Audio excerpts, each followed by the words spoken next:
Good evening, good afternoon. My morning and evenings and afternoons are all messed up. I'm happy to be with you, and I have a little secret I want to share with you. And I mean this from the bottom of my heart. I will miss you all. And I mean this seriously, because I spent a wonderful weekend with you, all of you, Friday, all day yesterday, and now this morning. I had wonderful conversations with each individual, not each, but most of you guys individually, and I learned quite a bit. I'm not trying to sound humble. No, I mean it. I learned quite a bit. So I will miss you. I will miss His grace and my dear fathers. And I hope and pray that I can see you again, God willing, maybe every couple of years we can make this a schedule. Before I begin with this subject, I would like to do what I call the talk before the talk. Okay, the talk, and you got that a little bit, Demiana, yesterday. The talk before the talk. And then we'll get into atheism. Here's what I would like to share with you. I would like to teach you a different kind of mathematics, okay? Very different kind of mathematics. You call it mathematics or arithmetics? Either or, okay? So this math, okay, riyada, you add by subtracting, and you multiply by dividing. It's a very weird, strange type of math. Bituzid, you add when you subtract, and you multiply when you divide. What do I mean by that?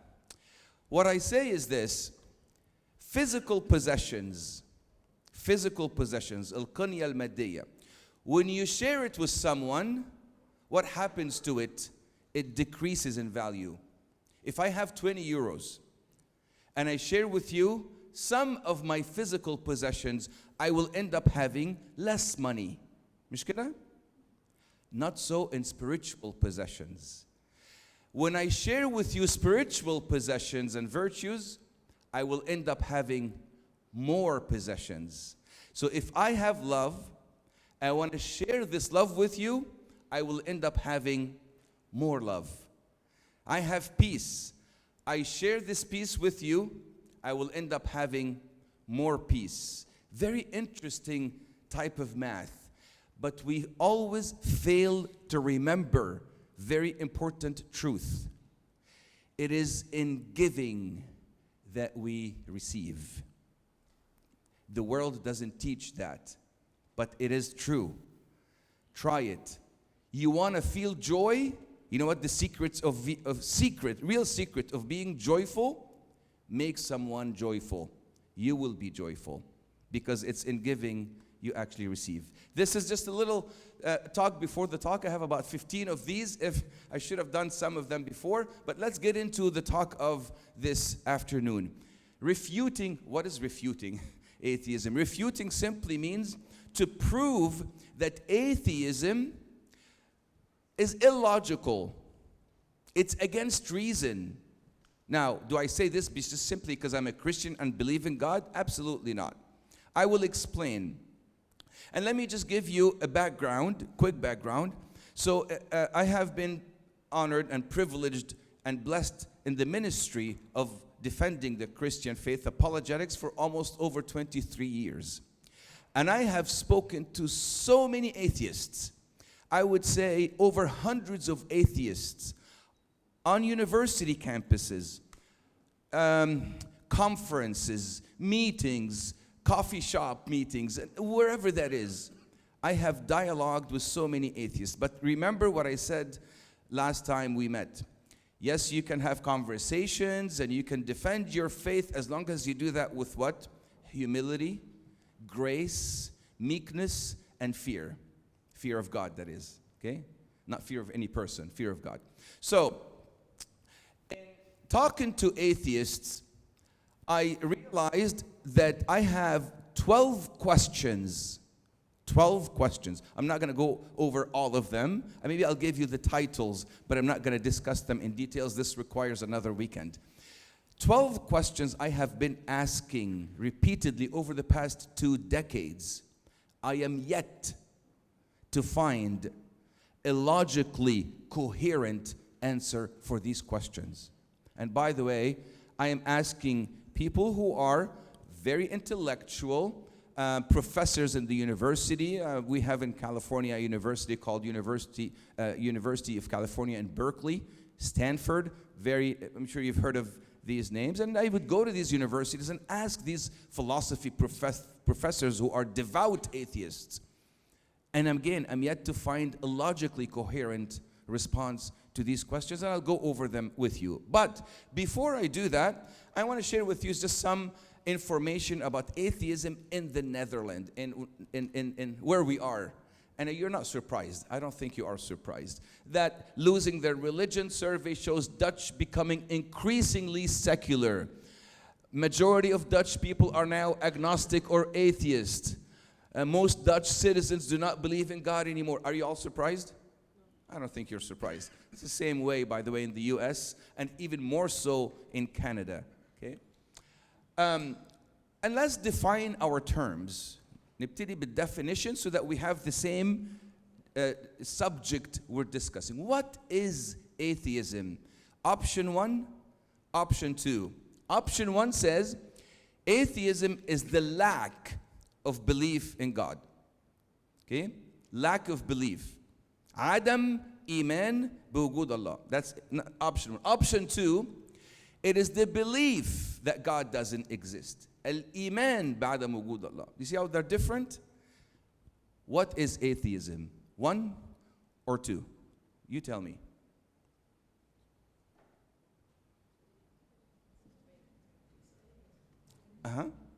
The second one, exactly. It's number 2, not number 1. I'm not making that up. I'll tell you what atheists say about atheism. It is the belief that God doesn't exist. Atheism is a belief system. It's a worldview. It's a philosophy, and I will explain what I mean by that. In the dictionary.com reference, atheism is the doctrine, okay, aqidah, or belief that there is no God. John Lennox, I had the pleasure of meeting him in Oxford University. John Lennox is a famous apologist. I'm sure, Archie Peter, you've heard of John Lennox. Wonderful, wonderful apologist and author. He said, the atheists claim that they don't have faith. Oh, yes, they do. In their science, in the rational intelligibility of the universe. It's like saying, I don't have any beliefs, even though I believe that your belief is wrong. Do you see the contradiction? I don't have any belief, but I believe that your belief is wrong. So atheism is what? A belief system. Let me share with you what is that belief system. Again, I have collected this from top seller books, and I have the references here of people like Richard Dawkins, like Sam Harris, Christopher Hitchens. These are the big famous superstars of our world now. Here it is, and again, like I said, you have the Dutch in yellow and the English in white. I believe that there is no God or devil. I believe there's nothing supernatural beyond nature. I believe that miracles do not occur. Miracles do not occur. I believe there's no sin, and you all know what happened to the word sin, okay? I believe that the universe is made of matter, and man, human, is also material. I believe that Darwinian evolution explains our origin. I believe that morals and values and ethics are relative to the person or the situation. And I believe that there's no life after death. This is more like the belief system of a typical non-believer of God or unbeliever in God. There are 2 types of atheists, and I'll get into the questions in a minute. 2 types. Those who say, I don't have enough evidence for God. Those could be more like skeptics. You know what skeptics are? I'm skeptical. I doubt. if there is a God or not. Show me the evidence, I will believe. اديني أدلة هأؤمن. But I don't have enough evidence, not enough adilla. And the other type of atheists will say, I have enough evidence that God doesn't exist. And you know what they usually use as evidence for them to reject God? It's the subject we will discuss, God willing, after this meeting. The problem of evil and suffering in the world. They say, if your God is so nice and loving and kind and merciful and all of that, why is there so much evil in this world? This is the subject we will discuss, God willing, next time or next meeting. All right, ready for the questions? I'm going to share 12 questions, but I will, don't worry, we're not going to discuss them all. You got a little scared. Okay, but I'm going to focus on maybe 4. Is that good enough? Okay, let me go over the 12 questions. I'm gonna just share them with you quickly. Here they are. Where did the universe come from? Very simple, fundamental question that I have, like I said, I have asked those 12 questions and more, by the way, to very intellectual atheists, and I'm yet to find a coherent answer for these questions. Where did humans come from? The first human life, because we know there's a law called the law of biogenesis by Louis Pasteur that says life can only come from life. We discussed this in details 2 years ago when I was here with you.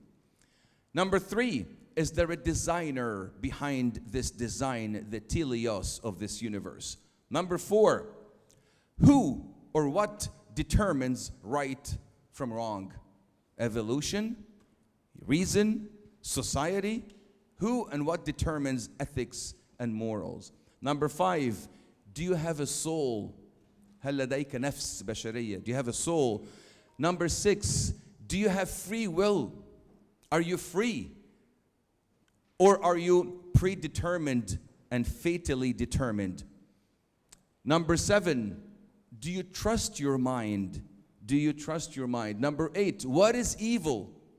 What is the definition of evil? 9, what is the value of your life? 10, does life have meaning? And we had this conversation or this discussion, I believe, last night. The meaning of life. Does life have meaning, and where does that meaning come from?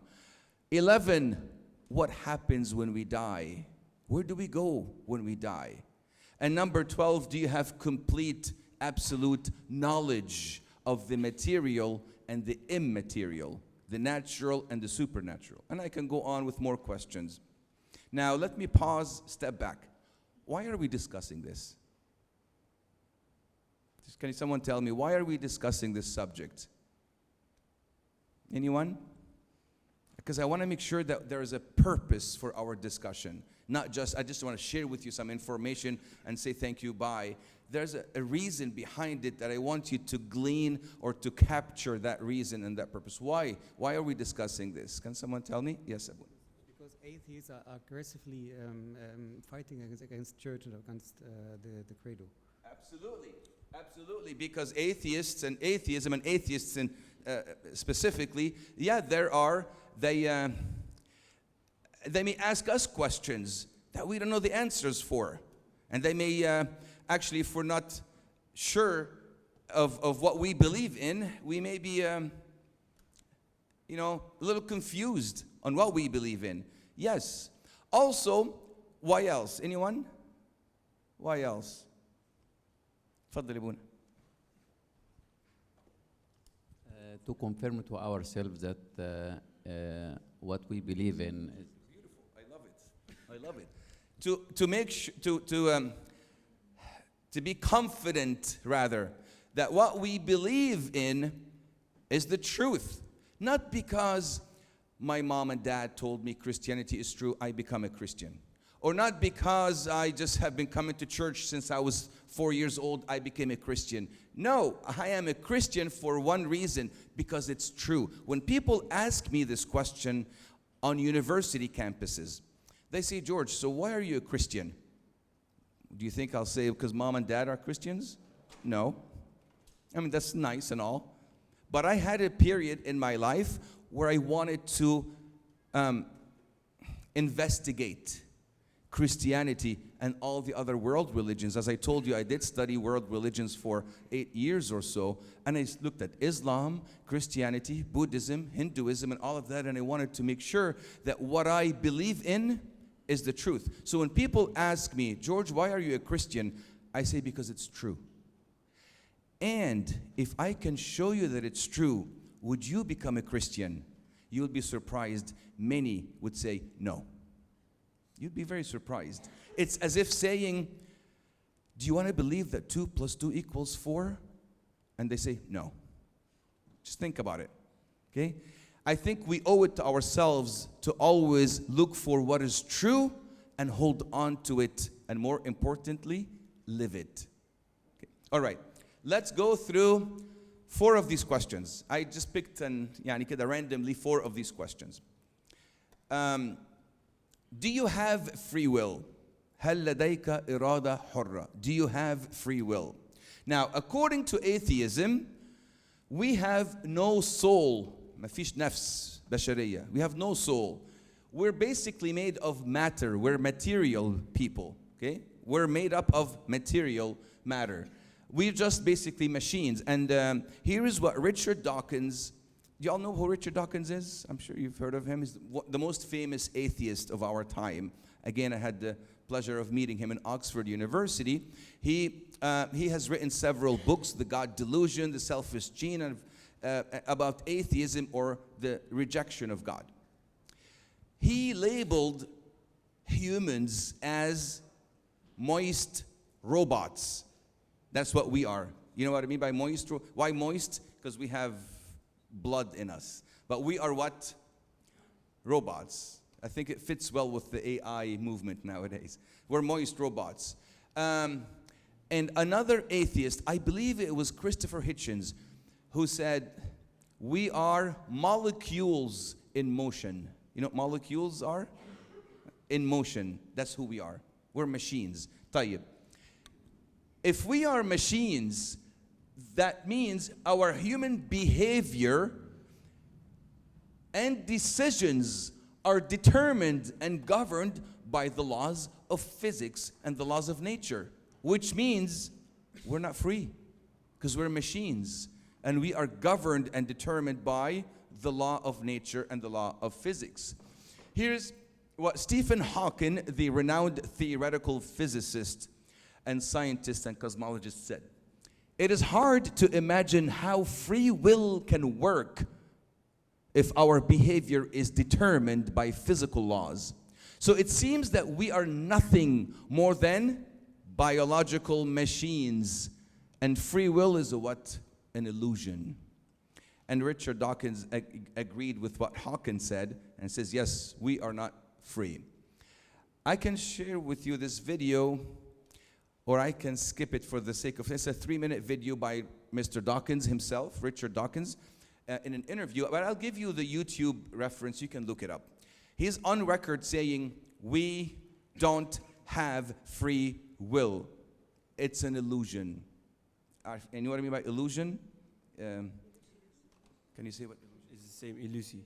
That, okay? So it's, you think you have free will, but you don't. I'm going to use this, arshipita. Okay. All right. Let's see. Okay, well, let's see the couple of seconds. It's a question that I dread, actually, because I don't have a very well thought out view about it. I think that, I have a materialist view of the world. I think that that things are determined in a rational way by antecedent events.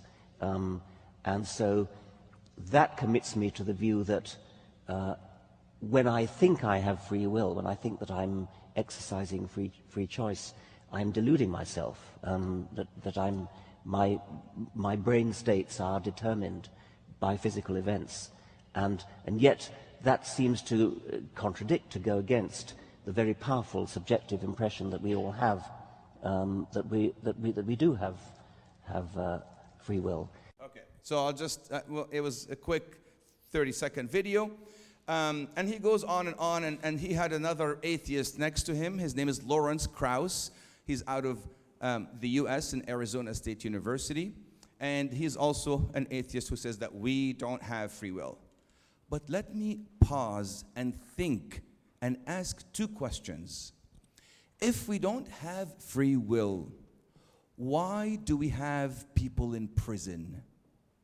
The prisons should all be empty. Because why are you prosecuting me when it's not me that committed the crime? It's my machine. I was programmed to steal. I was programmed to kill. Why are you putting me in prison? I had nothing to do with it. You see what I'm saying? If that is true, we don't have free will, then we should never hold people accountable for the actions they do. Because they're machines. They're acting upon their computer in their mind. Another important question. If you don't have free will, and I would have loved to ask Mr. Dawkins this question. Dawkins, are you married? هل أنت متزوج? I know he is. I wanted to ask him this question. Can you try to tell your wife, honey, I am programmed to love you? Think with me. We never want to say anything like that because the consequence is not good. Okay? So, love can never be meaningful unless it's freely given and freely received. Think with me. Or it wouldn't be love. مش كده? I am just programmed to love you or to say this or to say that. Anyways, so we live our lives as free creatures. Why then do we say that we are determined, we don't have free will? Because the question will be, how did you get that free will? And that's what atheists escape. Number two, do you trust that your mind is pointing to the truth? Do you trust your mind or not? Here is what the question I have. Oops. Okay. If the mind was developed through blind material process of evolution, why should I trust it?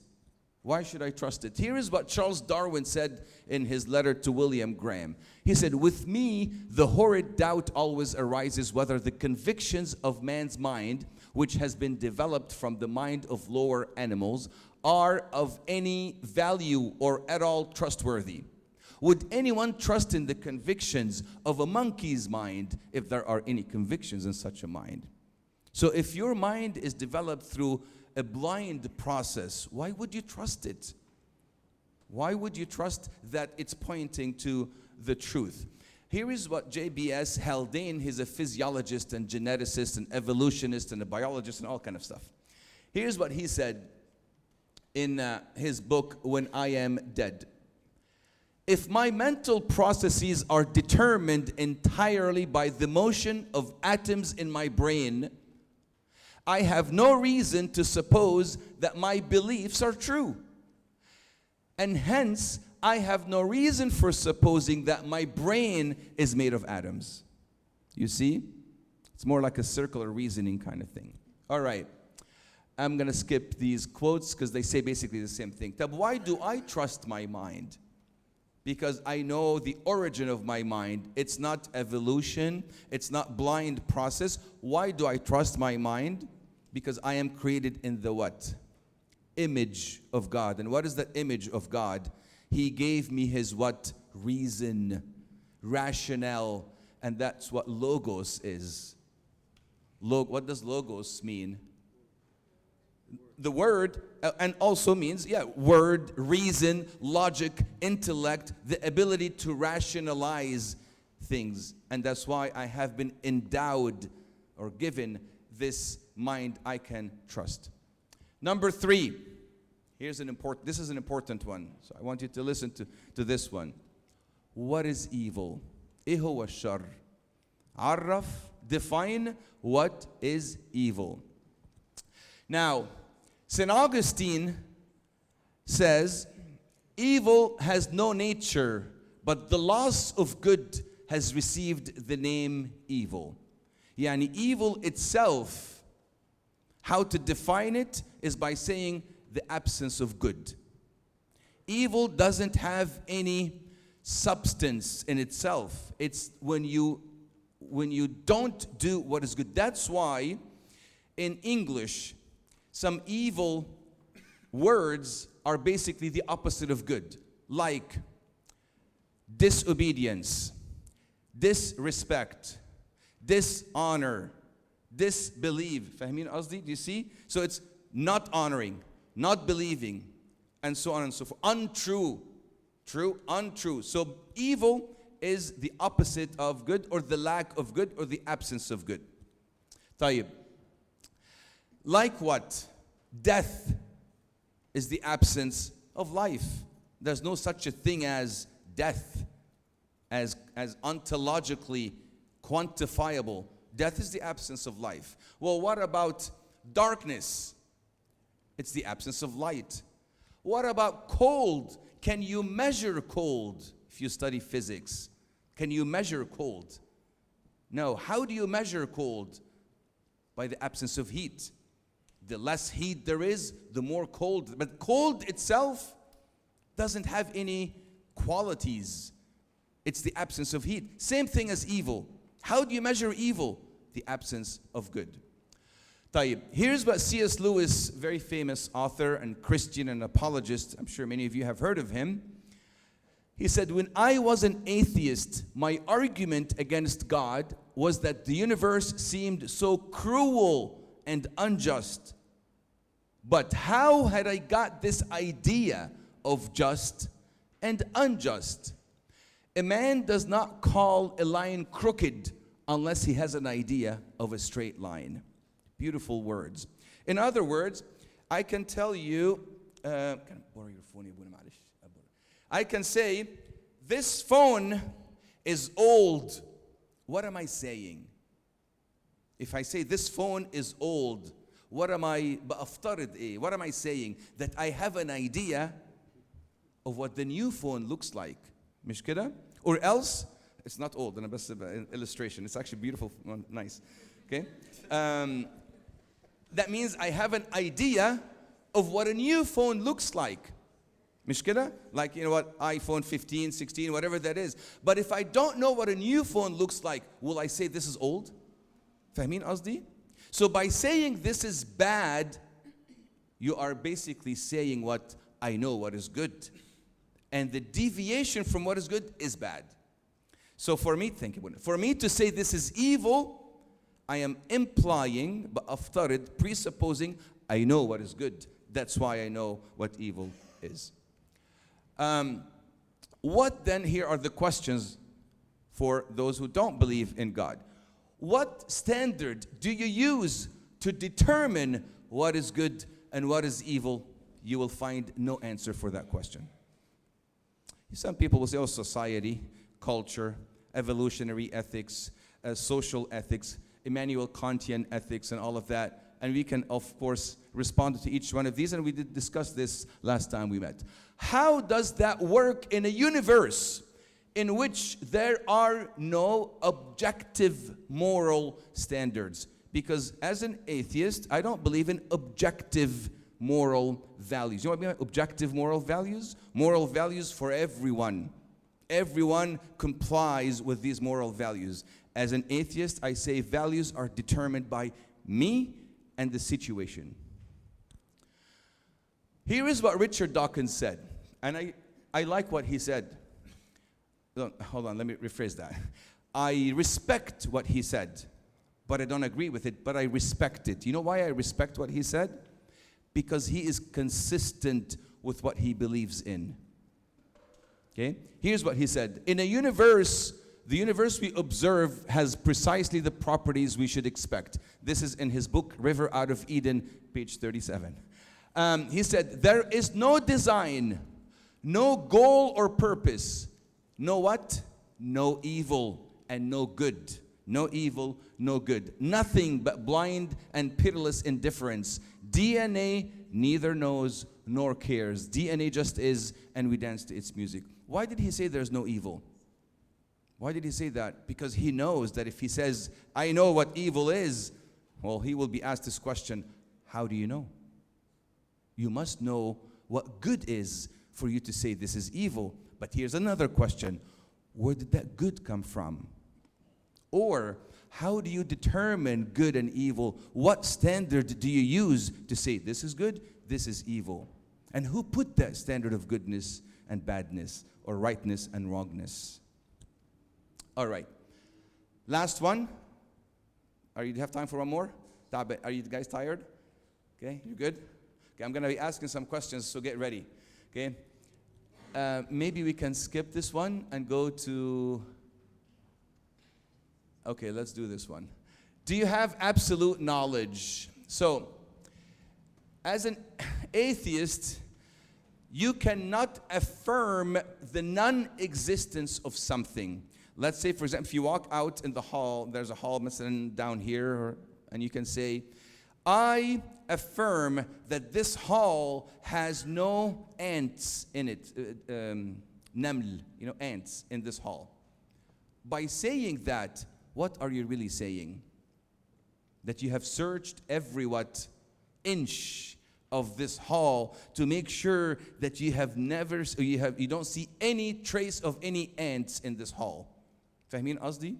So when you say God does not exist, what are you implying? What are you saying? That I have knowledge of the material and the immaterial to say God doesn't exist. You can affirm the non-existence of something in a closed system. زي ايه?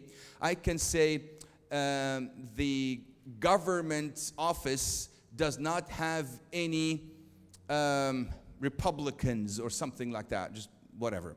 Why? Because I know there are 35 of them and I know that they're not Republicans. Okay, great. You can define that and affirm that in a closed system, but in an open system, you can't.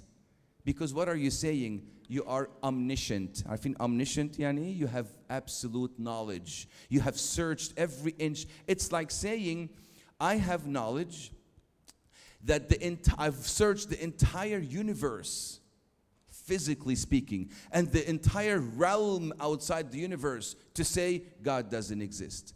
Now, I'll share with you what J. Edwin Orr, his U.S. Air Force pilot, during World War II, Mr. Orr asked his friends, the atheist pilots, he said, how much of total knowledge do you actually know? It's a very good question. How much of total knowledge do you actually know? Einstein said he knew 2% of all available knowledge. Would it be fair to say that you know 1% of all available knowledge? They usually say, yes, sir, yes, and they agreed. He would then ask, would it be fair and possible to say that God may exist in the other 99% of knowledge that you don't have? See how clever that is? Would it be possible? Because when you say God doesn't exist, I can tell you that for sure, that's arrogance. That's basically saying, I know everything about this world and I can tell you God doesn't exist. Now let's humble yourself and say, well, maybe in the 99% of knowledge I don't have, maybe God is somewhere over there. All right. And I'll skip this. And I would like to share with you some a couple of more sections, and then I will pause. I will stop because I've been speaking too much, and I would like to hear from you some comments and questions. Maybe we can skip the incoherence. Well, I'll go through it quickly. The incoherence of atheism, or the contradiction of atheism. So, atheists may say half the statement, but they practice something completely different from that statement. I'll give you an example. Someone who says all truth comes from science, except the truth that all truth comes from science. You see what I'm saying? Contradiction. Someone says all truth comes from science. Is that a scientific truth? No, it's a philosophical proposition statement. You cannot test that statement in the lab. So when you say all truth comes from science, this is not a scientific statement. So you say all truth comes from science, except all truth comes from science. Okay? Nobody knows anything about God except what I just told you about God. Like when I talk to agnostics, you know agnostics, those who don't know if God exists, I simply ask them the question, how do you know? How do you know that you cannot know that God exists? For you to say, I don't know that God exists, you must know that you don't know. You see? Number 3, God cannot be without a cause. Everything needs a cause except the universe. It can be uncaused. That's why I wrote in Twitter or Instagram, I forget, one of social media outlets, I wrote this interesting quote. I said, it's very interesting how atheists deny the virginal birth of Christ. فاهمين قصدي? The virginal birth of Christ. Yet have no problem believing in the virginal birth of the universe. Very interesting, huh? I can believe that, but I don't believe this. Number 4, only material things exist except for the laws of logic I used to come to this conclusion. No one has free will except when I freely come to my atheistic conclusion. Lastly, there is no evil except when I use evil to reject God. Interesting, huh? They can't say, well, evil doesn't, yeah, they can't say evil exists, but to them, conveniently, they use evil to say God doesn't. And so on, but we'll suffice with that. Here is interesting. Do you remember this quote from River Out of Eden, Richard Dawkins? In his book, River Out of Eden, he said, the universe we observe, and he goes, what? There is no evil. 5 years later, he wrote another book, okay? And this book is called The God Delusion, page 31. And then here's what he said. The God of the Old Testament is arguably the most evil character in all fiction, jealous, unjust, ruthless, vindictive. And he goes on and on and on, listing all kind of what? Evil attributes. Allah, didn't you just say 5 years earlier that there's no evil? Why are you writing a book saying that the God of the Old Testament is so evil? Do you see the contradiction? If there's no evil, then there's no God to begin with in the Old Testament. And if there is a God in the Old Testament, he's just a machine, like you said. He's not doing any evil. Do you see the contradiction there? Anyways, all right. Conversations with an atheist. I'll give you about some practical stuff. So on a college campus, I had a conversation with an atheist, and I said, can you describe to me the God you deny? Awsifuli, what is he like? The God you say doesn't exist. Usually what they say is, he's a selfish God. He's a narcissistic God. If you don't follow what he says, he will throw you in hell. This God is a monstrous God. And they all give me all of these characteristics of this God. This reminds me of these quotes by these famous people. The first one, Karl Marx, okay? He said, I hate God who drugged the poor with the idea of an afterlife. And Friedrich Nietzsche hated the weak God who demanded weak morals from his followers. It turned the other cheek, Deya. That's a curse, or bless those who curse you. That's weak. I don't want a God like this. And then John Paul Sartre at the end, he goes, I hate the God who encroached on human freedom. He's too restrictive. He doesn't want to let me live my life and enjoy my life. So they deny God for these reasons. Back to my conversation with the atheist, I told him, my friend, towards that God, I am also an atheist just like you. Towards that God, I'm just like you, an atheist, even more devout atheist than you. But that's not the God we worship. Oftentimes, my friends, atheists deny a different God. And we need to show them the true God, the loving, compassionate, sacrificial God we worship. Another conversation with an atheist, I said, let me share with you one statement. And there are 3 possible answers for this statement. Here's the statement. God exists. 3 possible answers. You agree with me. You don't agree with me. You don't know. There's no 4th. So if they agree with me, shake hands. Thank you very much. Have a good day. Bye-bye. Good. You don't agree with me, I have to ask, why?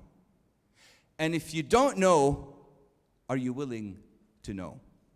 Very simple conversation. And then that may, of course, you do that with grace, with humility, and with seasoned with grace. So why do people not believe in God with all the evidence that I shared with you the evidence 2 years ago? I went through so many evidence. Why do people not believe in God? Here's the reason why. I'm going to share with you this, one of my favorite quotes. I'll share it with you, and I'll read it very slowly. J. Budd was a former atheist. He used to be an atheist, and he became a believer in God. This is what he said.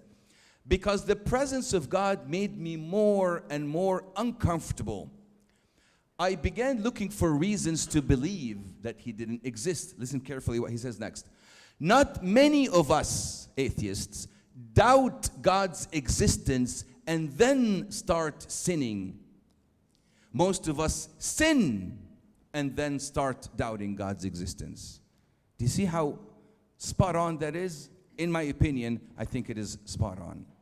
And the Lord Jesus Christ said it in John 3:19. This is the condemnation, that the light has come into the world, and men and women and humans loved darkness rather than light. Why? Because their deeds were evil, and they did not want their deeds to be exposed by the light. All right, so this is what I wanted to share with you, and I will finish with this one picture that basically says, I don't see any evidence for God. Well, of course, you will never see any evidence of God as long as you're burying your head in the sand. And glory and honor be to God forever. Amen. Any comments? No need for that. No need for that. No need for that. I should be clapping for you. To be patient, been patient with me. Any comments or questions on what we have said so far? This could have been, like I said, a weekend-long conversation, but I want it to be as concise as possible. Comments or questions? It's your turn to speak. Yes, sir. Hold on. Hold on. دقيقة واحدة, 1 second. عشان بس نسمعك كلنا, so we can all hear you. Yes, you explained about like having free will or not having free will, and you convinced me, because now I know we have free will and that the whole entire system is built in it, because you used the metaphor of being in prison. But how does that correlate to debunking atheism, or how does that prove that God exists? Yeah, excellent. So remember, we're not talking about arguments. Good question. Arguments for the existence of God. We did that 2 years ago. I went through 4 arguments. Philosophical arguments, did not use the Bible at all. Okay? And logical arguments. So that's the point of this discussion is not to prove that God exists, but to make you rethink your atheism, or make you think again about your atheism. فاهم قصدي? Do you see my point? Yes. So, go ahead. But my question is like, how does that correlate to free will? To free will. Exactly. So here is what I would say. You know, you've heard the expression, practice what you preach. You've heard that expression? Now, I would like to reverse this. Preach what you practice. You practice free will. Then why don't you preach free will? And the reason why atheists, intellectual atheists, say we don't have free will, because they will be asked a question. Where did it come from? And I've asked this question to many atheists. If you are free, where did that freedom come from? Because free will means what? You're not a machine anymore. You have some immaterial, supernatural components in you, but they don't believe that. You can't have it both ways. You cannot say, I am free, but I'm a machine. La, habibi, machines are not free. Is your phone free? Is your computer free? No, it does what you tell it to do. You see the point now? Yes, I do. Thank you. You're very welcome. Yeah. I got a lot of questions. Again, I will filter them to the fit of the talk today. But it's not a question, but somebody also sent it, and it is worth noting. I have not a question, but I want to thank Dr. George for these days with us. He really helped us with the questions, and that deserves an applause.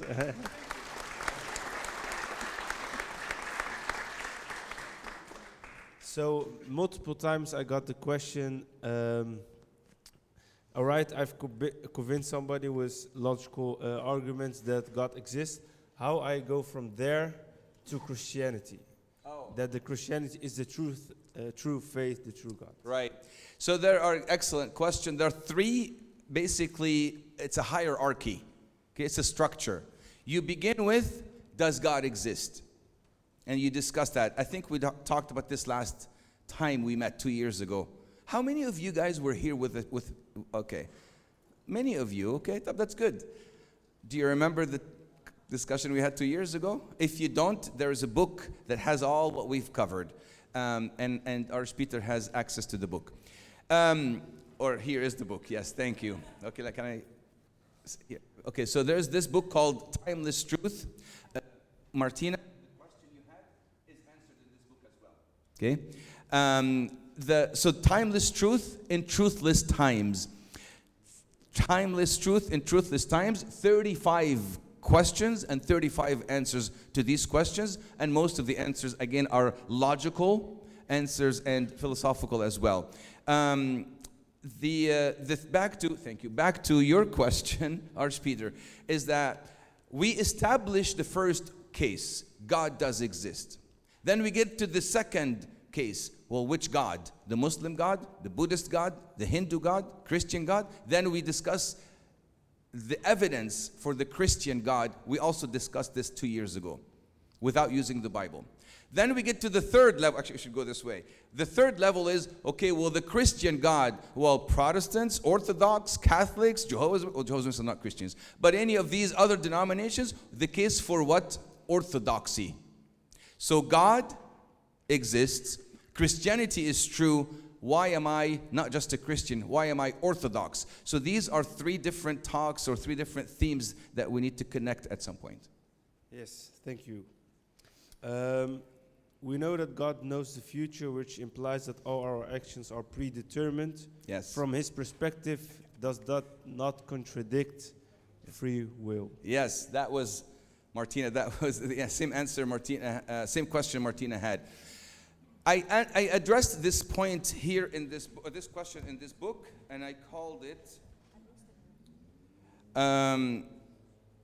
Yes.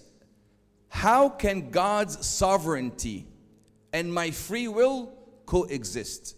If God knows everything and He's the holder of all and the Almighty God, He knows everything, how can that exist and I in the same time become free? Can I share with you, I'll keep this for a second here. Can I share with you something?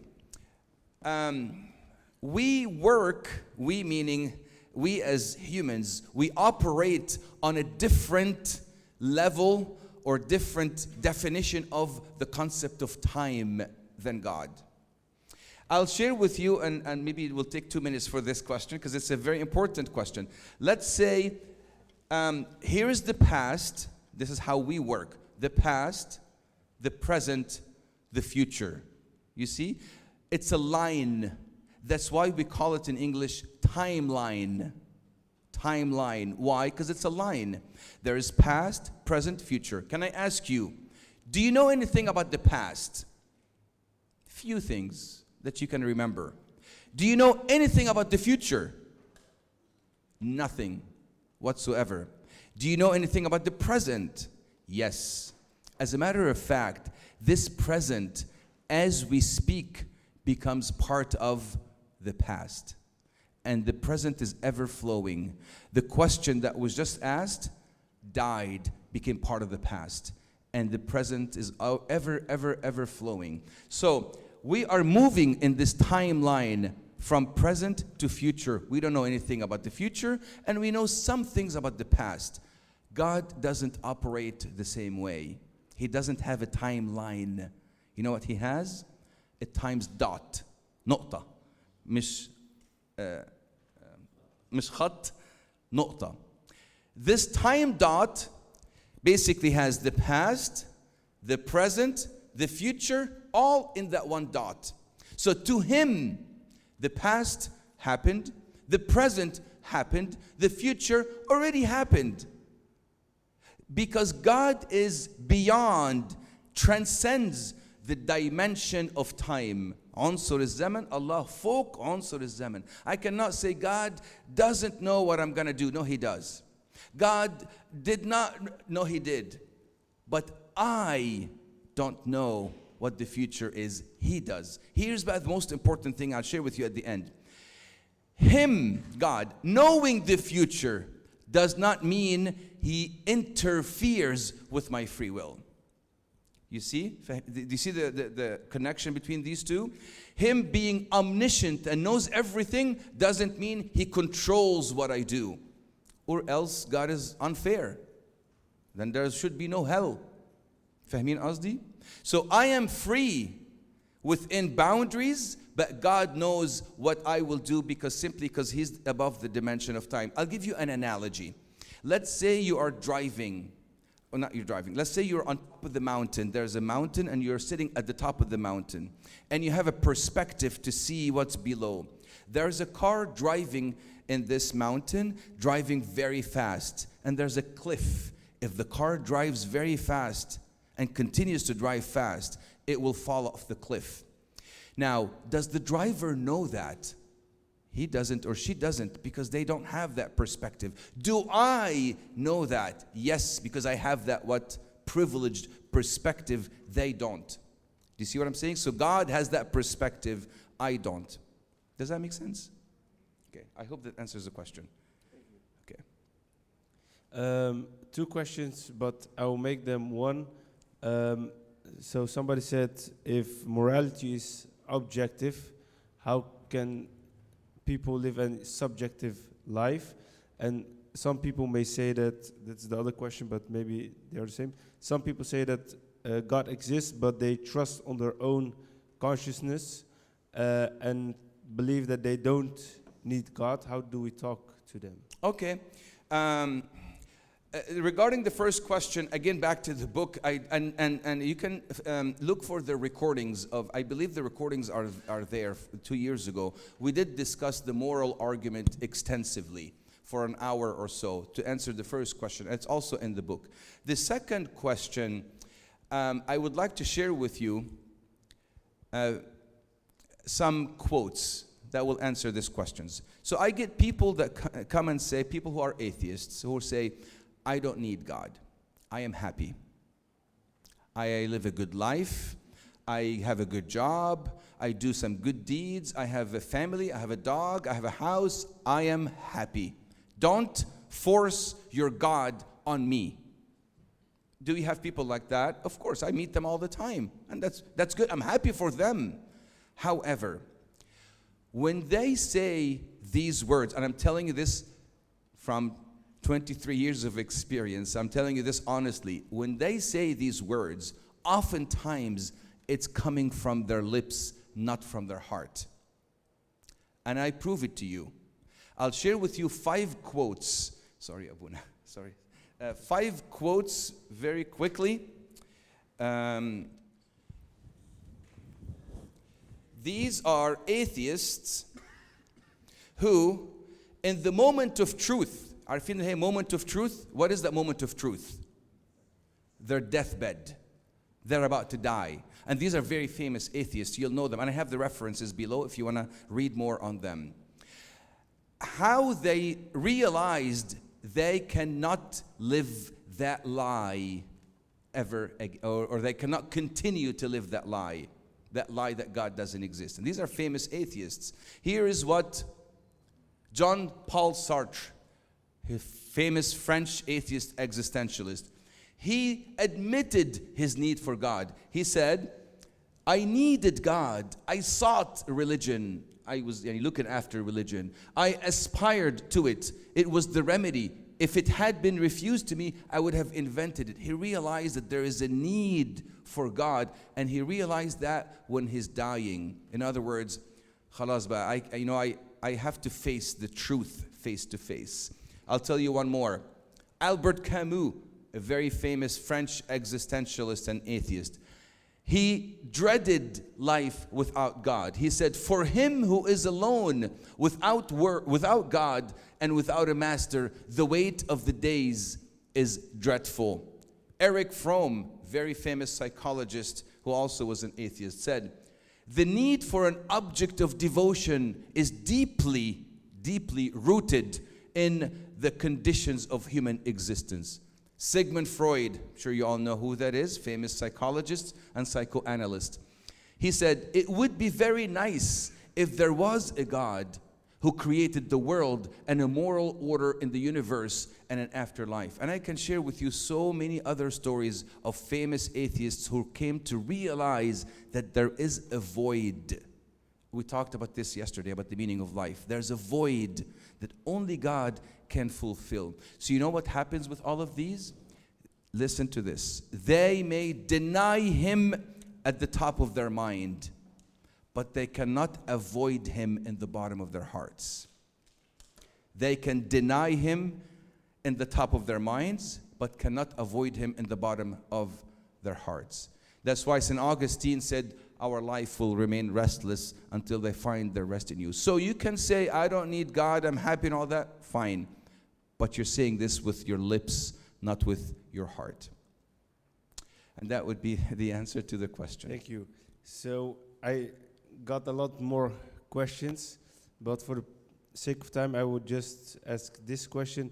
What advice would you give to somebody that wants to research their faith? Because obviously there are a lot of questions people have. How can somebody start? And more important than start, build a habit of getting into apologetics, Yes. getting into the evidence to equip ourselves with these answers and knowledge. I would say talk to Arch Peter. Because he has a passion in apologetics, I know that, and he is a wonderful teacher in that field. I would say, depending on what your interests are. Some people like to read books. I can share with you some books, very good books. If you like to listen to podcasts, I can give you some podcast channels. As a matter of fact, why don't I give them all to you? And then you can remember there's two things I'm going to give you now. Remember for the parents, the links for parenting links, and so please hold me accountable and remind me. Will do. So I'm going to share with Arch Peter those things: books, podcasts, and YouTube channels. Sometimes you just want to watch a quick 2-minute video.